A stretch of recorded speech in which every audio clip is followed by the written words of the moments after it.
going on now? This video is about annoying group home kids. Annoying group home kids. That's my topic for today. And you should be able to see on my face that this is something I deal with all the time. They're annoying as fuck. And you know, it may be, part of it is me just not really enjoying or having my heart be into what I'm doing for a living, working at the group home. That's a part of it. But at the same time, these kids do work on your last nerves. I mean, it's two kind of annoying or unruly group home kids. There's the kids that when they're in the program, they'll follow all the rules. They'll do whatever they're supposed to be doing. They get in trouble outside of the program. You know, either they leave and go AWOL. They'll leave to go smoke with their friends, to go hang out. But while they're in the program, they usually cause no problems. Then there's the second type of kid who they don't go outside of the program to do anything. They decide that they want to cause all the problems within the house. Those are the kind of kids that get on my last nerves. The kids who go out and do whatever they do, get in their little trouble, go and hang out with their friends, smoke, drink, whatever it is that they're doing. You know, they come back and they're cool. You know, once they get their little fix outside of the house, they come back. They go back to being just cool. They don't really cause any problems. They do what we ask them to do. Every now and then, you might get a third kind of kid who he constantly leaves and go out and does whatever he's doing. Then he comes back and still causes problems. But that was very rare. You didn't really see that too much. That was extreme cases, but you know, they never really was there too long, so I never had to deal with that much. I might have had maybe one or two kids throughout my 5 years working at the group home. I prefer the kids who go out, and even though they're ruining their own lives, you can still talk to them a little bit, try to talk them out of it. I've talked to a lot of kids from going AWOL a bunch of different times, but the other kids who just sit there and cause problems within the house, where you're constantly having to redirect them, you constantly have to speak to them, you constantly have to, those are the most annoying motherfuckers that you ever have to deal with. Man, I done dealt with, you know, right? And the fucked up thing about it is, it's not even my house, you know, or my home. Like the group home, they got different houses with, you know, basically different population of kids with different issues. You know, so the kids are separated in the houses kids with other kids who they have similar issues with. The house right now where I'm going, it's not even my normal house. It's usually I'm picking up an overtime shift, or they'll switch my shift at the last second at my normal house. The funny thing is, if I could just be at my normal house that I was assigned to when I first got hired, everything would be fine. You know, there was a point where that house was like the worst house. Constantly being, DC wife was constantly checking up on it. The people at the main office was constantly making sure that everything over there was running smoothly. Now it's cool as a breeze. All the kids there are cool. They don't really do too much outside of the house. They don't go AWOL and just leave and do whatever. And they don't cause problems in the house. It's actually the most relaxing house. You go over there, the kids, they just want to play video games and watch movies. And so that's the calmest house right now. But I'm constantly in these other houses where the kids are they're constantly arguing with each other. Like this other house I go to, which is different from the place I'm talking about, where they're just constantly bickering all the time. You know, they're not really doing nothing too flagrant. They're not leaving, going AWOL. They're not smoking, coming back. They're just constantly bickering, and that gets annoying as well. But you know, they're really young, so you can understand that from a standpoint. But this house that I'm going to, man, these motherfuckers is annoying. I mean, they will work on your last nerve, and you got to be able to know how to deal with it. I've been in trouble in a few instances for a little bit of aggression towards the kids, you know, because I mean, I used to come in the house, and I mean, it was around Christmas with this one kid. He came in, this guy's throwing Christmas ornaments, he's trying to fight all the other clients, he's trying to be brolic towards the staff, and shit, it's like, you know, constantly going into a high-strung environment where you constantly have to be on guard. Like, you don't know how this guy's gonna react. He's so unpredictable. He's mad about having to be in a group home in the first place. I just kind of snapped one day, and I'm walking in. I came in with the mentality like, I'm not letting this guy think that he's running a program today. I'm gonna get on my shit. So I get in there. He got the remote control. Clients aren't supposed to have the remote control. I went, snatched it. He held onto it, pulled it off. You know, and this is a big guy, so I really like grabbed it away from him, and you know, I'm like dragging him all across the floor and shit.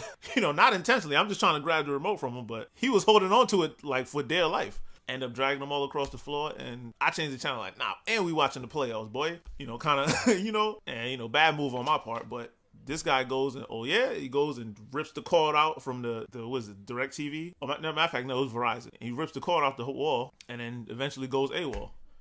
And so there was an investigation into that. I actually got moved to a different house for a little bit. I was supposed to get fired, but at that time, the program I was working at, they had so few employees that to get rid of me would have been like, it would have just been too much on the staff that the very little staff that they had, everyone has to pick up extra shifts. Everyone has to do all of this on top of the fact that there's so few employees. So that's the only reason I didn't get fired for that one. Man, I've had so many in the past, so many little dumb situations that when I look back on it, I'm like, man, how do I let these young idiots get me off my square? I've had a couple investigations. I'm not gonna lie to you. I had like two of them I deserved. The one I just told you about, and another one where a client, he like jumped in my seat. I like flipped him over in the chair, kept it on his head.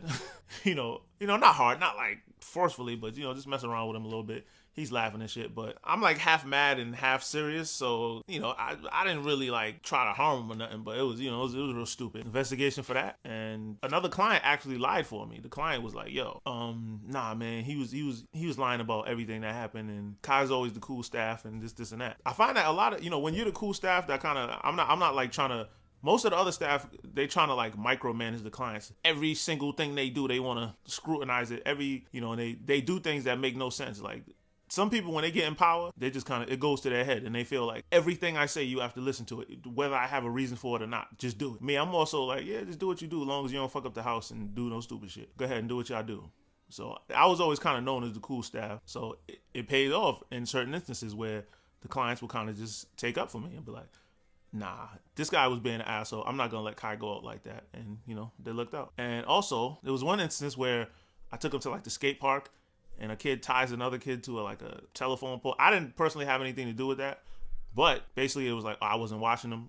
But I used to give them a little bit of distance when I took them out because, I mean, they all had their issues. I don't want to really say what their issues were, but, it just looks weird. You got this guy, you got all these white kids and this black guy trailing behind you everywhere, so, it would make other kids ask questions. So I kind of give them a little bit of space so that they could do their thing, keeping my eyes on them. And one weird thing I noticed about this generation of kids, they're damn near too honest. Like, most of the stuff that they found out wasn't because something like physically happened and I had to take the kid to a hospital or nothing like that, or cops was called. It was mainly because they would tell the fucker, like, they would just spew all this information about all the good and bad things that they did. I mean, it was just crazy. I'm like, certain things you should just keep to yourself and nothing would come of it. But you guys talk so damn much, you end up getting yourself in trouble. And the staff, if we're not being as vigilant as we're supposed to be. But when you do have to deal with a lot of these unruly clients that's causing problems within the group home, they're running around being where they're not supposed to be.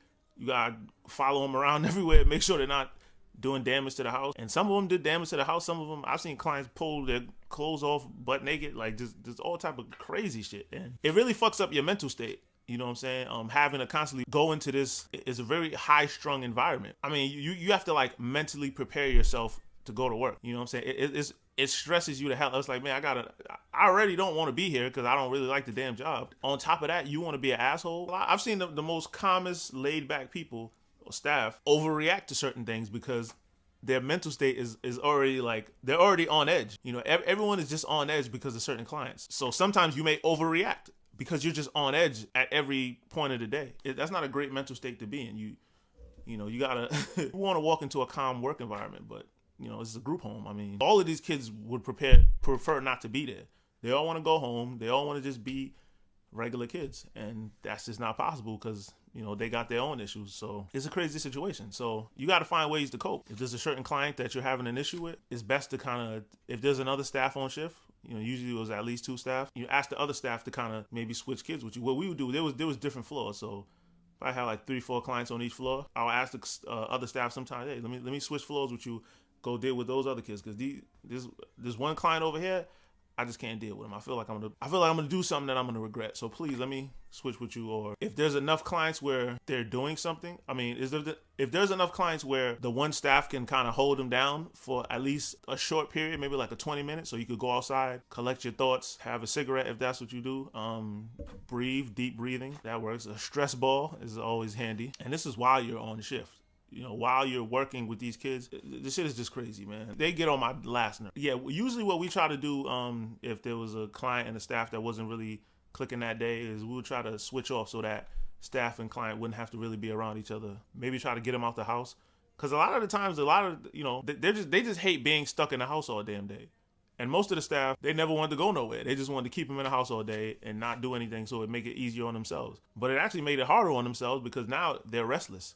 They're bored. And when you're bored and restless, you usually start getting into trouble. By actually taking them out more and taking them out into the environment, they're happy and you don't have to deal with, I mean, you still got to watch them, make sure they're not doing no nonsense in the community, but it definitely makes the shift go by a lot faster being out about taking them. I like taking them to the Y so they could get all that energy out, and when they come back, they're tired. They go have dinner, they clean up, and they wind down before bed. Make it. I like to always make it as easy on myself as possible, but taking them out definitely was a big help, because just if you had to stay in the house all day long and not go anywhere and not do anything, you probably would start causing problems too. And so it was a lot of things there's a lot of ways to kind of cope with these things, and activities. I say it was the best thing, taking them out, letting them just enjoy life without being cooped up in the house all damn day.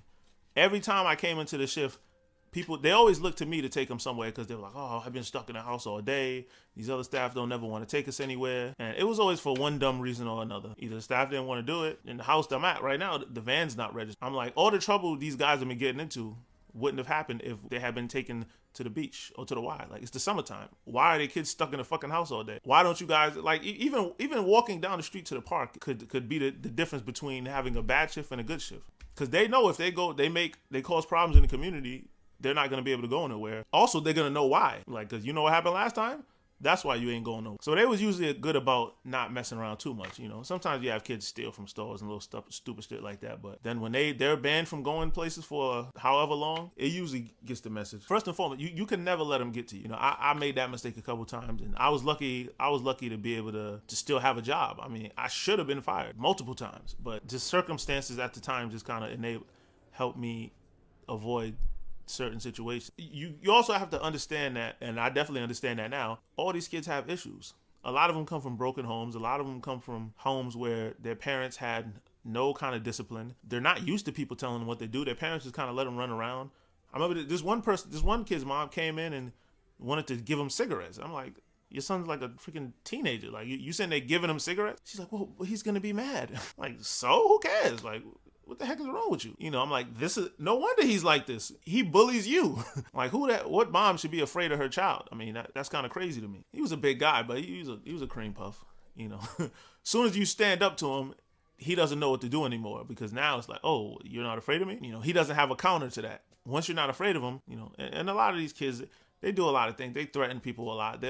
I'll punch you in the face. I'll F you up. Wait till I see you in the streets. All that type of other stuff. But, they're teenagers. All the staff there were grown men and women. So we can't allow a teenager to take you out of your element. You can't allow a teenager to get you to do something that could cause you your job. And again, man, they're there for a reason. Good kids don't go to group homes. Sorry to say. And not saying they're not good kids. Any troubled teen can be transform into a good kid with the right supervision, you gotta have a lot of patience. You gotta be able to take disrespect, because they're going to disrespect you. I've been disrespected in a lot of ways. I had dudes saying they're gonna call their friends to come beat me up, calling me a bitch, calling me scared, calling me this, calling me that. I mean, I heard it all. Early on, it got to me. After a while, I learned to kind of just, like, yeah, youngster, whatever, And when they see that they're not really getting to you, again, they have no counterpunch. They don't know how to deal with somebody who just don't care. Like, I'm going to disrespect you to try to get a rise out of you, just to make themselves feel better, like he sees me or something like that. I feel like a lot of these kids were neglected, and a neglected kid is going to try to do anything to get attention. And that's what I see a lot. It's just a cry. It's really a cry for attention. Let me do something bad so somebody can actually notice me and start engaging with me a little bit. Engaging with them also is a way to kind of, you always want to know where their mental space is at. If a kid's a little too quiet, hey man, you all right? Everything okay? You ate today? How are you feeling? How's your day going? How's things going with your mom? You spoke to her? Things like that. Talk to them and just let them know that you see them. Let them know that they matter, I guess they could say. Because, a lot of people, they just have these certain emotions. They don't know how to express them, so they just lash out, because that's the only emotion they really know how to, that's the only emotion they actually have a grasp on expressing, which is anger, negativity. So anyway, all the people who work at the group homes, all the, the workers, social workers, all these people, never let these kids get to you, man. These guys, it's all really just a cry for help, in my opinion. They're really asking you to pay them more attention, help me navigate my way through life.